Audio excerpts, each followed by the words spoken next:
Welcome back from the break. आइए अब थोड़ा सा ज़रा इस चीज़ पर बात करें कि जब ये मसाइल होते हैं तो ये क्या कैसे डिटेक्ट कैसे हो सकते हैं, इनका पता कैसे चलाया जा सकता है।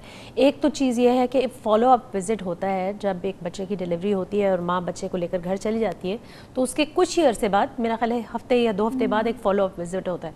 अब ये भी देखने में आया कि काफ़ी सारी फैमिलीज़ जो है इस फॉलो अप विज़िट को सीरियसली नहीं लेते और वो कहते हैं कोई बात नहीं, अब बच्चा हो गया, डिलीवरी हो गई, अब आप अपनी नॉर्मल रूटीन पे वापस जाना शुरू करें। सो इसके बारे में थोड़ा सा बताइए सबा कि कैसे इस चीज़ का अंदाज़ा हो सकता है, या डॉक्टर इसको डायग्नोस कर सकते हैं या साइकाइट्रिस्ट डायग्नोस कर सकते हैं। साइकेट्रिस्ट या साइकोलॉजिस्ट का रोल काफ़ी देर से आता है। अच्छा। अगर हस्बैंड को या उसके इर्द गिर्द के जो भी लोग हैं उन्हें महसूस हो रहा है कि इसके रवैये में थोड़ी नामुनासिब सा है। अच्छा, यानी कि एक तब्दीली है, एक बदलाव है। एग्जैक्टली। अगर उन्हें ही ये महसूस हो रहा है, छोटी छोटी चीज़ों से आपको महसूस होना शुरू हो जाएगा कि यकीनन कुछ अरसे तक इंसान हेल्पलेस ज़रूर फील करता है प्रेगनेंसी के बाद, बट डेफिनेटली कुछ 3-4 डेज़ के बाद यू डू कम बैक, ठीक है, you do take a turn back.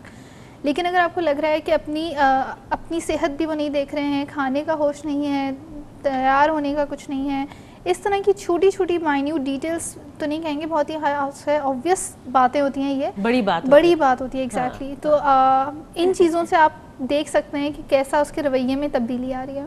इसके साथ साथ अगर मूड में आपको लग रहा है कि वो थोड़ा सा उदास रह रही है या इतना किसी से बोल चाल नहीं है, तो या चिड़चिड़ापन है तबीयत में, बिल्कुल, या चिड़चिड़ापन है, तो इस सब सूरत में आप ज़रूर अपने जब भी गायनेकोलॉजिस्ट के पास जाएं उससे डिस्कस करें। नहीं तो शुरू में आप अपने सिर्फ जनरल फिजिशियन से भी बात करेंगे तो वो भी आपको ये बता देगा, वो भी बता देगा कि ये पोस्टमार्टम डिप्रेशन है। चलें सबा, अब बाकी क्लिप का हिस्सा देखते हैं।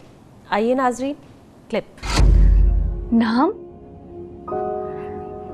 नाम तो पता नहीं, वो मेरे बेटे को कोई पसंद नहीं करता ना, बस इसलिए नाम नहीं रखा।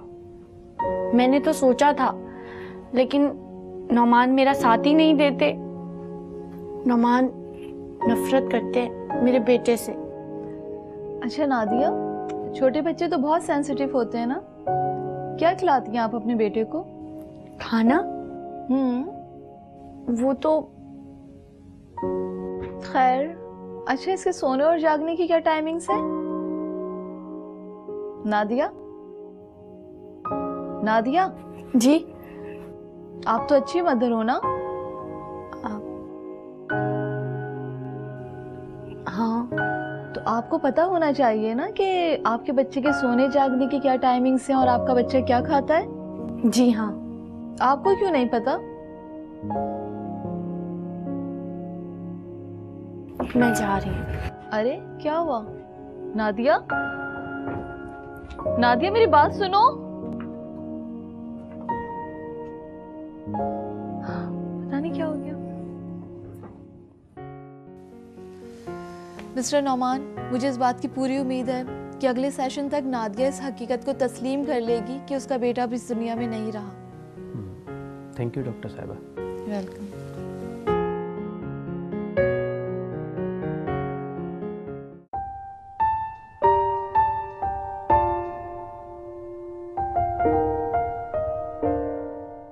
आओ नादिया, बैठो। नादिया, ये मेरी दोस्त है नाजिश। जी मैं ठीक हूँ, आप कैसी हैं? मैं भी ठीक हूँ। 3 साल पहले ही शादी हुई है इनकी। आपके बच्चे ने? हाँ हुआ था, लेकिन अल्लाह को कुछ और ही मंजूर था, उसका इंतकाल हो गया। आपको तो बहुत दुख हुआ होगा, पहला बच्चा था। हाँ हुआ था, लेकिन जो अल्लाह की रजा। नादिया, तुमको भी तो दुख हुआ होगा। मुझे? क्यों? मुझे दुख क्यों होगा? मेरा बच्चा तो जिंदा है। मुझे पूरा यकीन है अल्लाह मुझे औलाद की नेमत से ज़रूर नवाजेगा। अगर पहला बच्चा नहीं रहा तो इससे ज़िंदगी रुक थोड़ी जाती है।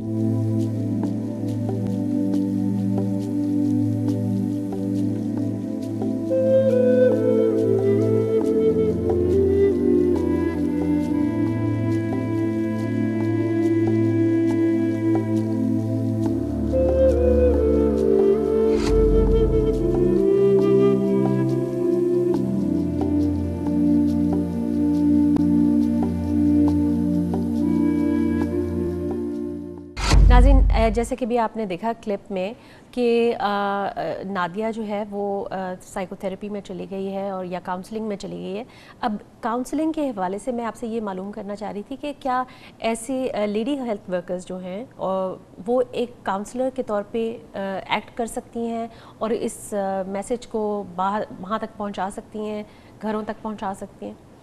बिल्कुल, अगर देखिए ना, पहले तो उनको भी ट्रेनिंग की ज़रूरत है ना। अगर हम लेडी हेल्थ वर्कर को, जो हम कह रहे हैं कि वो गांव से लेके और हर यूनियन काउंसिल में और हर जगह वो मौजूद हैं, तो पहले तो उनकी ट्रेनिंग की ज़रूरत है कि अगर उनको हम इस तरह की ट्रेनिंग दे दें, क्योंकि जब तक हमारे इंस्टीट्यूशन मजबूत नहीं होंगे तो हम कोई भी काम जो है वो बेहतर तरीके से नहीं कर सकते हैं। जो भी ऑर्गेनाइजेशन जो अपनी सतह पे तालीम के हवाले से, सेहत के हवाले से काम कर रही हैं, वो एक बहुत लिमिटेड काम है, ठीक है। वो ये नहीं हो सकता कि वो अगर कराची में फ़र्ज़ करें काम करें, कराची के 18 टाउन हैं और एक टाउन में 13 यूनियन काउंसिल है, तो वो एक टाउन ही इतना बड़ा है।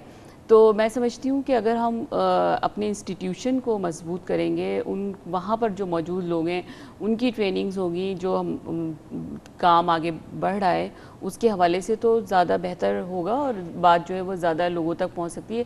दूसरा मैं एक और ये कहना चाहूँगी कि मीडिया आजकल देखिए इतने सारे टीवी चैनल्स हैं, अगर हम टीवी के चैनल्स के ज़रिए भी हमारे यहाँ जो लॉज पास हो रहे हैं, जो इन्फॉर्मेशन मौजूद है, वो अगर हम टीवी के ज़रिए भी पहुँचाएँ, क्योंकि पाकिस्तान में 70% से ज़्यादा लोग जो हैं वो देहातों में रहते हैं, ठीक है ना। लोग हम ये नहीं समझ सकते हैं कि बहुत सारी ख़वातीन वर्किंग वुमेन है या पढ़ी लिखी हैं, वो इन सब सारी चीज़ों को बाहर से कहीं से हासिल कर लेंगी।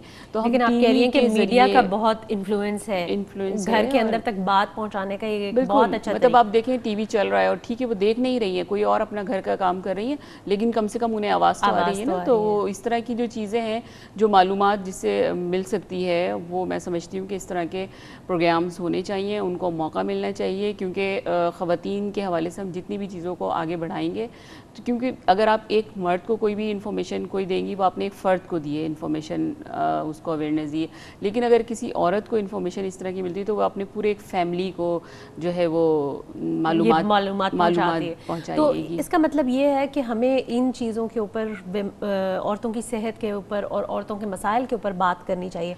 बिल्कुल, रिसेंटली हमने औरत फाउंडेशन ने जो है वो हमने कुछ सजेशंस बनाई हैं, क्योंकि अब इलेक्शन होने वाले हैं, तो वो उसमें हमने हेल्थ, एजुकेशन के हवाले से, विमेन डेवलपमेंट के हवाले से कि औरतों की तरक्की किस किस लेवल पे होना चाहिए। वो ज़रूरी नहीं है घरों में ही सिर्फ ख़वातीन कढ़ाई सिलाई के काम करती रहें, आईटी के हवाले से औरतें कहाँ कहाँ जा सकती हैं, ख़वातीन टेक्निकल काम भी कर सकती हैं, उनको इस तरह की ट्रेनिंग्स दी जाएँ।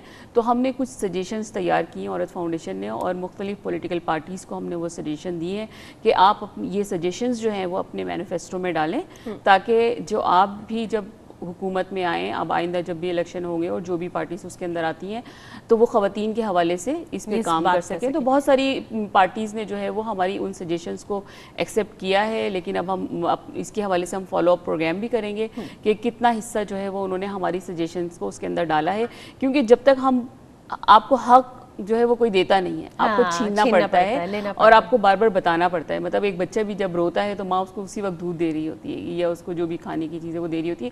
तो इसलिए हमें जो है वो अपनी आवाज़ को बुलंद रखना चाहिए, अपने हक के लिए अपनी आवाज़ बुलंद करते रहना चाहिए। और जब तक हम किसी को बताएंगे नहीं कि ये प्रॉब्लम है, उस वक्त तक वो मसाइल जो है वो सॉल्व नहीं होंगे। चाहे अगर हम देहात की सतह पर बेसिक हेल्थ यूनिट हो या तालीम के हवाले से कि अगर वहाँ पर प्राइमरी स्कूल मौजूद है, जब तक हम नहीं बताएंगे मुताल्लिका लोगों को, मुताल्लिका डिपार्टमेंट को कि यहाँ पर जो है वो सेकेंडरी स्कूल की ज़रूरत है, कॉलेज की ज़रूरत है, यूनिवर्सिटी की ज़रूरत है। और मैं ये भी सोच रही थी कि ये सेहत के जो इशू है, औरतों की सेहत का इशू जो है, इसको मेरा ख्याल है हम स्कूल के लेवल पर भी ला सकते हैं। स्कूल के बिल्कुल हमने कोशिश की है कि जो बेसिक आपके जो बुनियादी इंसानी हुकूक हैं उसके हवाले से आपके 9-10 से में जो है वो सिलेबस में तब्दीली लाई जाए और ये वहाँ पे रखा जाए कि लड़कियों को भी बताया जाए कि जब वो बालिग होती हैं उस वक्त किस तरह की तब्दीलियाँ आती हैं, और लड़कों को भी, क्योंकि जब हम देखें बच्चों को अच्छी और बुरी बात दोनों चीज़ें बताएंगे तो उसी वक्त उनके लिए फ़ैसला करना आसान होगा। लेकिन अगर वो पहली दफ़ा किसी ऐसी ग्रुप के साथ बैठ गए जहाँ से उनको गलत इन्फॉर्मेशन मिली और वो फिर वो गलत राह की तरफ निकल जाएंगे। इसी टॉपिक पे सबा मैं आपसे सवाल पूछना चाहूँगी कि ग्रीफ या लॉस की जो काउंसलिंग है वो क्या हमारे हॉस्पिटल्स में काउंसलर्स ऐसे मौजूद हैं जो प्रिपेयर कर सकें या ज़हनी तौर पर तैयार कर सकें औरतों को उनके मसाइल पर जब औरतें आती हैं, वहाँ पे कोई ऐसी अवेयरनेस है? ऐसी अवेयरनेस अभी तक तो कोई ऐसा इंस्टीट्यूट नहीं है या किसी इंस्टीट्यूट में ऐसी फैसिलिटी अवेलेबल नहीं है। इनफैक्ट मैं तो ये कहूँगी जहाँ पर साइकोलॉजिस्ट की ही फैसिलिटी बहुत कम जगहों पे है, तो वहाँ पर ये फैसिलिटी होना कि कोई आपको इस चीज़ से आगे लेकर जाए, I think it's very rare. So हमारे प्रोग्राम का मकसद यही है कि हम ये आवाज़ और ये अवेयरनेस जो है वो घर घर तक पहुँचाएँ, नाजरीन तक पहुँचाएँ। आइए नाजरीन, एक छोटी सी ब्रेक लेते हैं।